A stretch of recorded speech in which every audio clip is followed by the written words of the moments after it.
अथवा दुरारोह बनाएंगे भी तो कोई न कोई उस पर चढ़ेगा और जो चढ़ने की बाधाएं हैं उसको दूर करेगा, दूर करके तो लोग चढ़ जाएंगे। तब कहे कि वो फलवान होने पर भी वो फल हमेशा कच्चा दिखाई दे, ये प्रयास करना चाहिए। तो कच्चा दिखाई देगा, अपने उपयोग के लायक नहीं दिखाई देगा, तो लोग उस पर चढ़ के, वृक्ष पर चढ़ के उस फल को तोड़ने का प्रयास नहीं करेंगे। लेकिन एक सीमा है समय की जहाँ तक कि वो फल कच्चा रह सकता है।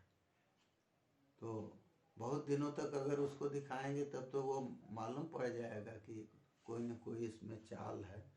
तब कहते हैं आम स्यात् पक्व संकासः, वो कच्चा तो रहे लेकिन पके की तरह दिखाई दे। तो इस तरह से कच्चा रह के पके की तरह दिखाई दे, तो ये प्रयास तो आप कर सकते हैं, लेकिन फल के पकने की प्रक्रिया तो चलती रहेगी, वो अपने समय पर पकेगा भी। तो कहते हैं कि ये प्रयास करना चाहिए कि वो फल किसी के लिए भी पके नहीं, न च सीर्येत कस्यचित्। तो अब सवाल ये है कि इसमें किस तरह से इसको राजा करेगा, तो उसके लिए दे रहे हैं आसां कालवतीं कुर्यात्। आशा की ये राजनीति है ना, तो आशा की राजनीति में वो क्या करेगा, तो कालवती आशा करेगा कि इतने समय तक ये संभावित है कि ये ऐसा हो जाएगा, और फिर उस आशा को विघ्न से जोड़ दे। विघ्न से जोड़ने का क्या मतलब है कि आपको कहा कि ये इतने समय में जो है इस तरह का ये बन जाएगा, इससे जब उत्पादन शुरू होगा अथवा ये कार्य करने लगेगा तो ऐसा हो जाएगा, इतने लोगों को रोजगार मिलेगा, ये होगा। तो ये सब जो है, तो कहे कि ये कालवती आशा तो करे, लेकिन उस आशा को विघ्न से जोड़ दे। विघ्न से जोड़ दे माने कुछ न कुछ विघ्न करा के जैसे भी हो, तो उस काल में उसको पूरा होने से रोक देगा। तो पूरा होने पर न आप के सामने प्रश्न आएगा कि ये तो पूरा हो गया, इसका जो लक्ष्य था कि इतने लोगों को काम मिलेगा या इतने लोग इससे जीविकोपार्जन कर सकेंगे, तो वो नहीं हो सका। तो राजा के पास या आपके पास ये अवसर है कि आप कहेंगे कि नहीं, ये विघ्न आ गया ना, अब इसको दूर करके हम इसको पूर्ण करते हैं। तो ये दिया है आशा कालवतीं कुर्यात् तां च विघ्नेन योजयेत्। और विघ्न जो है ये नहीं है कि कभी कोई विघ्न डाल दिया, विघ्नम निमित्त तो ब्रूयात्, विघ्न ऐसा बतलावे जो कि जिसका निमित्त उपस्थित हो। कोई दैवी आपद आ गई, कोई बाढ़ आदि आया या जो कुछ आया, तो इस तरह से कोई भयंकर विद्रोह हुआ, बहुत दिनों तक प्रजा का अनशन या कार्य विरोध का अवसर आया, तो इन सबों से विघ्न को योजित करेंगे, तब लोग तो समझेंगे कि भाई हाँ विघ्न तो सही में आया। और निमित्त को जो है वो भी हेतु से जोड़ दें, क्योंकि अब आप ये दिखा देंगे कि बाढ़ आई या जलप्लावन हो गया, तो जलप्लावन जो है वो वर्षा में दिखाएंगे तब तो वो लोग उस पर विश्वास करेंगे। लेकिन अगर बिना वर्षा के ही आपने किसी तरह से जलप्लावन की व्यवस्था कर दिया तब तो वो नहीं विश्वास के लायक होगा। तो इस तरह से वो व्यवहार करे।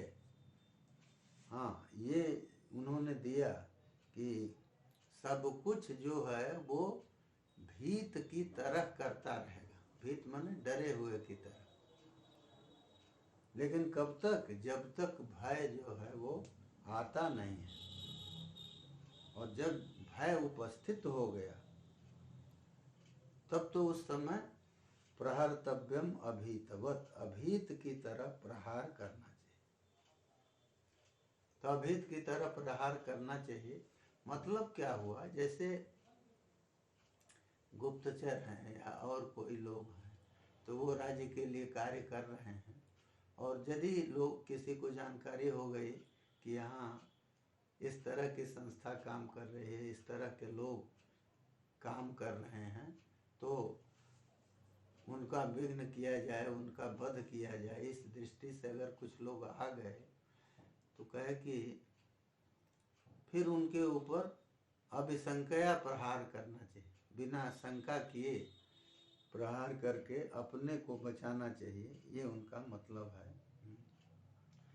तो ये कहें कि इसमें तो फिर बचने का संदेह है।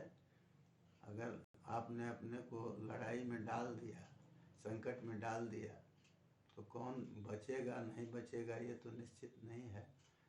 तो कहते हैं कि देखिए, बिना संशय में पड़े मनुष्य को भद्र या कल्याण की चीज़ें नहीं देखने को मिलती। उसको तो अपने शरीर को, अपने समूह को संशय में डालना ही पड़ता है यदि जरूरत पड़ी तो, और संशय में जा करके और यदि बचता है तो फिर वो कल्याण की चीज़ों को देखता है।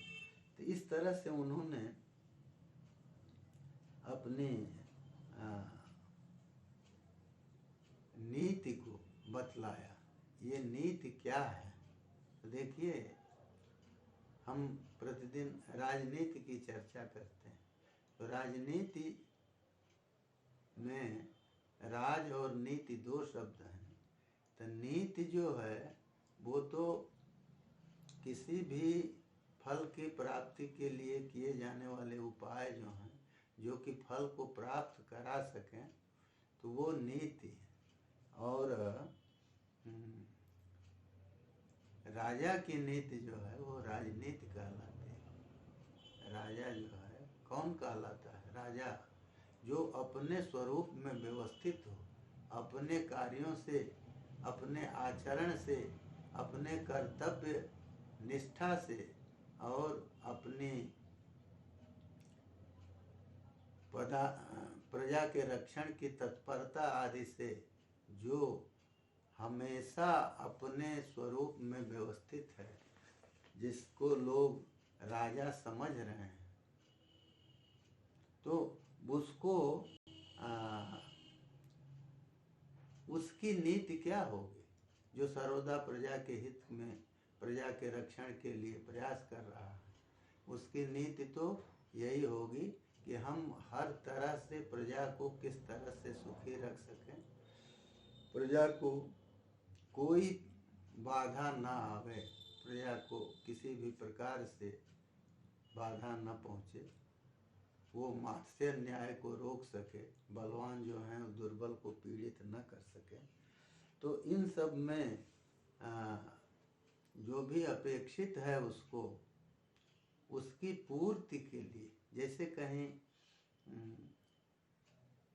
अन्न की कमी है तो अन्न को वहाँ प्राप्त कराने का वो प्रयास करेगा। तो अन्न पहले तो मान लीजिए आप ये कहेंगे कि अन्न दूसरी जगह से वो पहुँचाएगा वहाँ, ठीक है, लेकिन वहाँ अन्न उत्पन्न करने के लिए भी तो वो प्रयास करेगा, क्योंकि अन्न को वहाँ पहुँचा के कितनी देर तक प्रजा के को हम दुख से बचा सकते हैं।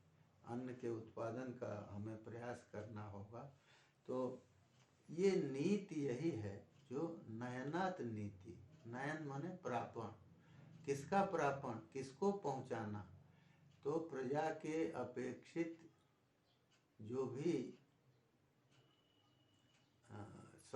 सामग्री है अथवा प्रजा के लिए सुख संपत्ति आदि के जो भी साधन हैं, उनको जो पहुंचा सके राजा को, वही उन साधनों के उपाय के लिए जो प्रयास करना है, तो वही उसकी नीति है। प्रजा को सुखी करने के लिए वो जो कुछ भी कर रहा है, तो उस नीति में दो स्थितियां आती हैं। एक तो वो आपत्ति काल में जिसके ऊपर चलेगा, क्योंकि उसका कर्तव्य तो प्रजा का रंजन, प्रजा को सुख करना, सुखी करना यही है। तो जब वो सामान्य समय में है, जबकि प्रजा जो है किसी तरह से पीड़ित नहीं है, हर तरह से राष्ट्र में संपन्नता है, तो उस समय उसका व्यवहार कैसा होगा, और जब किसी चीज़ की कमी है तो उस समय क्या व्यवहार होगा, ये दोनों के लिए नीति तो अलग अलग होगी। लेकिन ये जरूर है कि जब प्रजा में संपन्नता है, धन धान्य से राज्य सुखी है, तो उस समय भी वो प्रजा की रक्षा के लिए तो प्रयास करता रहेगा, क्योंकि समाज में ऐसे लोग बहुत हैं जो प्रजा को पीड़ित करके उस बहाने से ही अर्थोपार्जन कर रहे हैं या करना चाहते हैं। तो उनसे प्रजा को बचाने के लिए तो उसे प्रयास हमेशा करते रहना पड़ेगा। तो उसको आलस्य का त्याग कर दें, हमें आलस्य का सर्वथा त्याग करना होगा। इसीलिए लिखा है कि नालसा प्राप्नुवन्त्यर्थान् न क्लीवा नाभिमानिनः।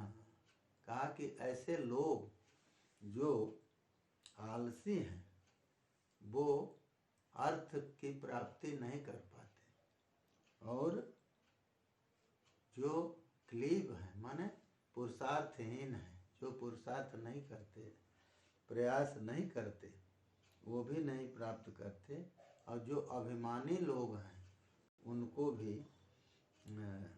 अर्थ की प्राप्ति नहीं होती। तो वो कहते हैं कि जरूरत हो तो बार बार शत्रु के घर में भी जाना चाहिए, अपने अनुपकारी जो लोग हैं उनके यहाँ भी जाके और उनसे भी कुशल क्षेम पूछते रहना चाहिए। ये आपद धर्म की नीति बतला रहे हैं, और हम जान रहे हैं कि उनका अकुशल है।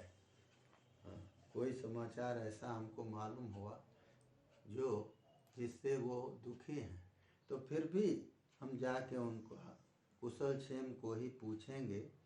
ये नीति वो बतला रहे हैं।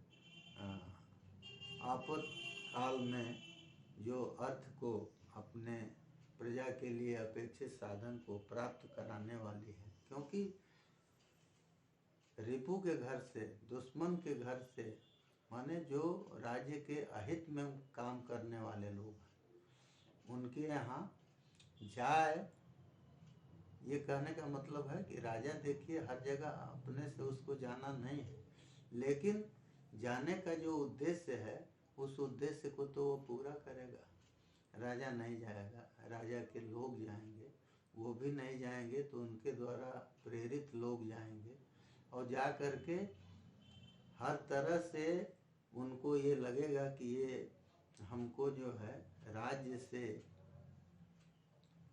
संपृक्तता मिल रही है, हम राज्य से संबद्ध हैं, ये उनको जानकारी में आएगा, और उनकी जो चीज़ें हैं, उनके मन में जो है, उनकी जो क्रियाएं हैं, वो सब भी उनसे मिल के, उनके से बातें करके और राजा को ज्ञात होती रहेंगी। इसलिए वो यह प्रयास करेगा कि शत्रुओं से के संपर्क में हमेशा रहे।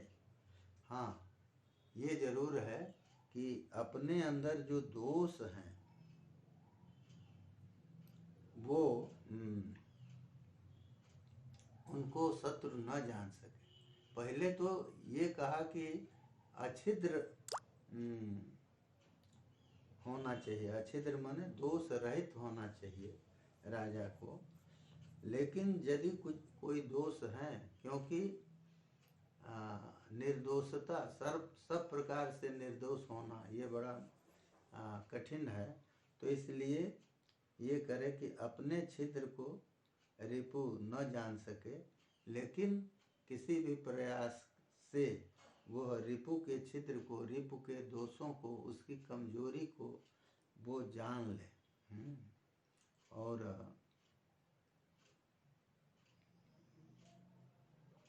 कछुए की तरह अपने अंगों को छिपाए रहे और अपने विवर को, अपना जो स्थान है उसको वो छिपाए रहे कि वो जान न पावे कि कहाँ कहाँ कैसे रह रहा है। तो इसमें ये दिया कि कछुए की तरह अपने अंग को छिपाए रहे, अपने विवर की रक्षा करे, अपना जो कमज़ोर अंश है या अपना जो वासस्थान आदि है उसकी वो रक्षा करे। और बकवत चिंतयेद अर्थान, बगुले की तरह अपने अर्थ का ध्यान रखे। क्योंकि बकुला की एकाग्रता प्रसिद्ध है और सिंह का पराक्रम प्रसिद्ध है। तो इसलिए जब किसी विचार पूर्वक निर्णय के बाद जब पराक्रम की अवस्था स्थिति हो तो वो सिंह की तरह पराक्रम दिखाते हुए और प्रहार करें। तो ये गुण जो हैं उसके अंदर आना चाहिए। बकुले की तरह एकाग्रता हो, वो केवल अपने लक्ष्य पर ध्यान रखे और उसको प्राप्त करने का प्रयास करे। और सिंह की तरह वो निर्भय हो।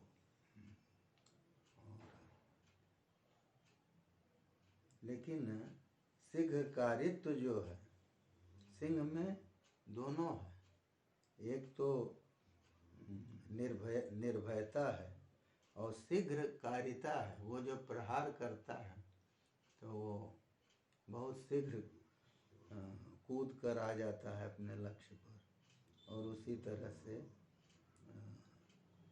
और दूसरा ये है कि वो लौटता नहीं, अपराकृत्यता उसका उसमें गुण है। तो इसलिए राजा जो है इसका आश्रय उसको करना चाहिए।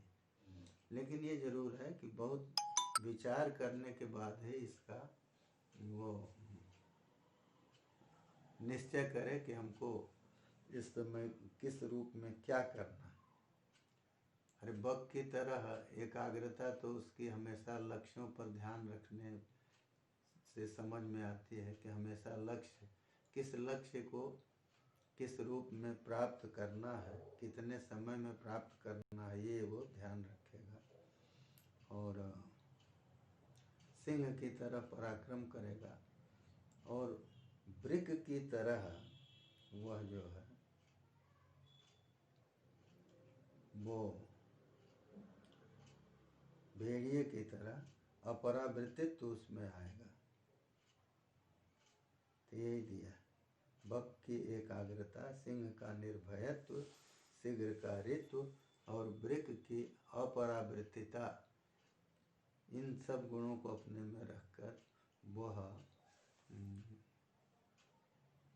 अपने लक्ष्य को प्राप्त करने का प्रयास करे। बस इतना ही यहाँ विचार करके और इसका जो शेष अंश है उसको पुनः कहेंगे, क्योंकि पुनः उस पर विचार जो है वो कई दृष्टियों से अपेक्षित है। तो वहाँ उसको सामान्यतः क्या करना चाहिए क्या नहीं करना चाहिए राजा को, इस पर जो है विचार पुनः करेंगे।